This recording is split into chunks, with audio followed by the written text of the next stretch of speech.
ఏంటి అసలు ఎలా సినిమా మీద ఎలా ప్రేమ వచ్చింది, ఎలా ఎంట్రీ ఇచ్చావు అసలు ఏంటి?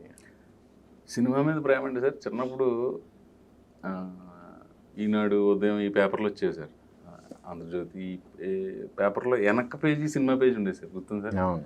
నాకు ఊహ తెలుస్తున్న టైంలో వెనక్కి తిప్పేవాడిని ఎందుకు సినిమా. వంశీ గారిది ఒక పోస్టర్ చూశాను సార్, మహర్షి సినిమా అనుకుంటాను. అప్పుడు మన ట్రాఫిక్ పోలీసులు ఇప్పుడు సిగ్నలింగ్ లేనప్పుడు స్టాప్ బోర్డు ఇలా ఉండి దానికి వెనకాల హ్యాండ్లు ఉంటే ఇలా చూపించేవారు కదా సార్. ఆ అమ్మాయి ఒక భరతనాట్యం కాస్ట్యూమ్లో ఉండి ఒక భంగిమలో ఉండి భరతనాట్యం స్టాప్ బోర్డు పట్టుకుంటుంది. ఇదేంటి ఏంటంటే వంశీ మహర్షి అండి, సినిమా పేరు వంశీ మహర్షి ఏమో, వంశీ గారు డైరెక్టర్ అని మహర్షి టైటిల్ అని అదేం తెలియదండి. అది బాగా ఆకట్టుకుంది సార్. తర్వాత మా చిన్నాన్నగారు ఆంధ్ర యూనివర్సిటీలో బిఎల్ చేసాడండి ఆయన.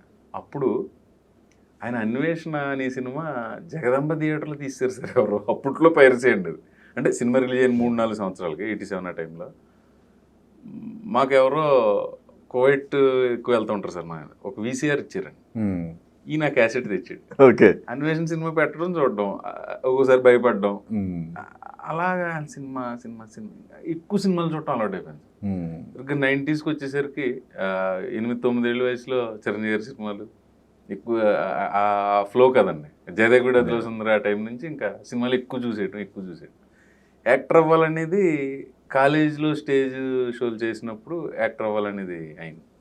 ఒక ఫ్రెండ్ అన్నాడండి, రామారావు చనిపోయారండి 96లో, ఆయనకు మరణం ఏంటరా, ఆయన సినిమా చూస్తూనే ఉంటాం మనం అన్నాడు ఒక ఫ్రెండ్. అప్పటి నుంచి ఒక ఆలోచన వచ్చింది, నిజంగా ఇప్పుడు రామారావు అంటే ఇష్టం లేదు ఎవరు. సో అక్కడి నుంచి యాక్టర్ అవ్వాలి. హైదరాబాద్ వచ్చేసండి 2000 టైంలో కొంచెం ట్రై చేసి ఇంట్లో చెప్పకుండా, కొంతమంది ఇంట్లో చెప్పకుండా మద్రాసు రైలు ఎక్కినంటారు కదండి, అలా చెప్పలేదండి. నేను ఏదో చిన్న జాబ్ చేసుకుంటా ట్రైల్ వేసివ్వండి, అది ప్రాపర్ ట్రైల్ కాదని నాకు తెలుసు. తర్వాత కొంతకాలానికి ఈ జాబ్కి పోయి సెట్ అవ్వక ఊరు వెళ్ళిపోయాను సార్. వెళ్ళిపోయిన తర్వాత 2005లో అనుకుంటా సార్, ఒక ఊరిలోని సినిమా తరుణ్ గారు హీరో, సునీల్ వచ్చాడు. మా పక్క ఊరు గుడివెళ్ళంకనే అక్కడ గోపరావు గారు అని ఆయన హౌస్లో షూటింగ్ గారు. సునీల్ వస్తే ఎందుకో వరుసగా 2-3 రోజులు షూటింగ్ పిచ్చి కదండి, ఇంకా 2-3 రోజులు వరుసగా వెళ్తే పరిచయం అయింది. ఆ పరిచయం ఎలా అయిందో మరి మా ఇద్దరికి రాసి పెట్టిందో, అది ఎందుకో టూ స్ట్రాంగ్ అయింది సార్. ఫ్యామిలీ తోటి మా ఇంటికి వచ్చి అంతర్వేది మాకు నరసింహస్వామి ఉన్నాడు కాబట్టి ఎవరు వచ్చినా మా ఊరు సముద్రం గోదావరి అలా క్లోజ్ అవుతుంది సార్. సాగర సంగమం అది, ఇంకా అది దాటితే ఏముండదు. మా ఊరు వస్తే గుడికే రావాలి, రెగ్యులర్ మార్కెట్ ఏముండదు, హైవే కాదు కాబట్టి. సో అది స్ట్రాంగ్ అయింది సార్. అలాగా సునీల్ ఎప్పుడైనా ఈస్ట్ వెస్ట్లో షూటింగ్ చేస్తే అరే ఇలా రేపు నుంచి ఇక్కడ పలానా ఊర్లో షూటింగ్, అలా పరుగు సినిమాకి వచ్చాడు సార్ రాజమండ్రి.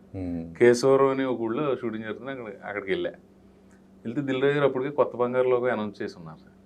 జనరల్ మాటలు ఈ జోకులు వేసుకోవటంలో సినిమాలు ఇంట్రెస్ట్ అంటే, అవుననే ఇటు కొంతకాలం తిరిగి వదిలేసాడు, వచ్చేసాడు ఇంకా వల్ల ఒకంటే చేస్తావు అన్నాడు. ఎందుకు చేయండి సార్, కొత్త బంగారులో కొంత చేస్తున్నానంటే, విన్నాను సార్ పేపర్లో పడింది, చాలా బాగుంది సార్ టైటిల్ అంటే, అందులో క్యారెక్టర్ ఉంది, నువ్వు చేద్దు కానీ అని వెళ్ళిపోయారు సార్. ఒక నెల తర్వాత సునీల్ ఫోన్ చేశాడు, రాజు గారు ఏదో ఆడిషన్ ఇమ్మంటున్నారు.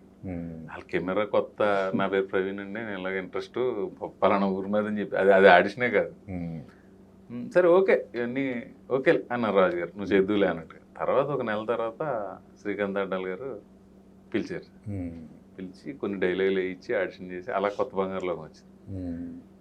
ఈ సినిమా జన్మంతా దిల్ రాజు గారు ఇచ్చింది సార్, ఆయన ఇచ్చిన అవకాశం, జీవితాంతం రుణపడి ఉంటాం. ఇంట్లో ఎలా ఉండేది? అల్టిమేట్గా హ్యాపీ ఫీల్ అవుతారు. నేను ఆర్టిస్ట్ కావాలనుకున్నప్పుడు జనరల్గా ప్రతి ఒక్కళ్ళు ఫస్ట్ అపోజ్ చేస్తారు కదా. సినిమాలు చూస్తున్నాడని తిట్టేవారు సార్ ఎక్కువ, సినిమాలకి వెళ్ళిపోతున్నాడు కాలేజీలో ఏమనేసి అనేది ఎక్కువ తిట్టేవారు. యాక్టర్ అవ్వాలని నేను ట్రై చేస్తున్నాను ఇంట్లో ఇప్పుడు చెప్పలేదు సార్. మెరిట్ స్టూడెంట్ లేదా? సినిమాలు ఎక్కువ చూసాడు అది ఇది అంటే చాలా కష్టం అంత బర్రే. నేను ఎంకామ్ చేశాను సార్, బీకామ్ వరకు మా మల్లిపురం చేసి ఎంకామ్ మళ్ళీ ప్రైవేట్గా చేశాను. ఎంకామ్ ఫినిష్ చేశాను సార్, పోస్ట్ గ్రాడ్యుయేషన్ ఉండాలని, బట్ యావరేజ్ స్టూడెంట్. సో సినిమాకి వచ్చి ఫస్ట్ సినిమా ఫినిష్ అయిన తర్వాత స్క్రీన్ మీద నువ్వు చూసుకున్నప్పుడు ఏమనిపించింది? మీ ఇంట్లో వాళ్ళు ఏం కామెంట్ చేశారు? షూటింగ్కి వెళ్ళే వరకు కూడా ఇంట్లో చెప్పలేదు సార్. షూటింగ్కి వెళ్తున్నప్పుడు చెప్పాను, దిల్ రాజు గారు ఇలా అవకాశం ఇచ్చారని. ఓకే అనుకున్నారు. సినిమా రిలీజ్ హిట్ అయిన తర్వాత అందరూ హ్యాపీ. తెర మీద చూసుకున్నప్పుడు కంటే సార్ నేను ఎక్కువ చిన్న గ్లిటర్ కట్లో వచ్చింది, మా అసోసియేషన్ మెంబర్ అయినప్పుడు మాత్రం వచ్చింది సార్. ఆ కార్డు చూసుకుని చిన్నగా ఏదో ఒక సంఘంలో సభ్యుడిని నేను నటుడు మెంబర్షిప్ ఎంత అప్పుడు? 50,000. 50,000. ఫస్ట్ ఒక 5 మూవీస్ చేసిన తర్వాత అసోసియేట్ మెంబర్షిప్ ఇచ్చారు. 10 అయిన తర్వాత ఏదో పర్మనెంట్ పర్మనెంట్ మెంబర్. అది నిజంగా గర్వకారణంగా సార్. నేను ఒక మెంబర్ని కళాకారుల సంఘంలో అంటే కళాకారుడిగా గర్వపడే సిచ్యువేషన్.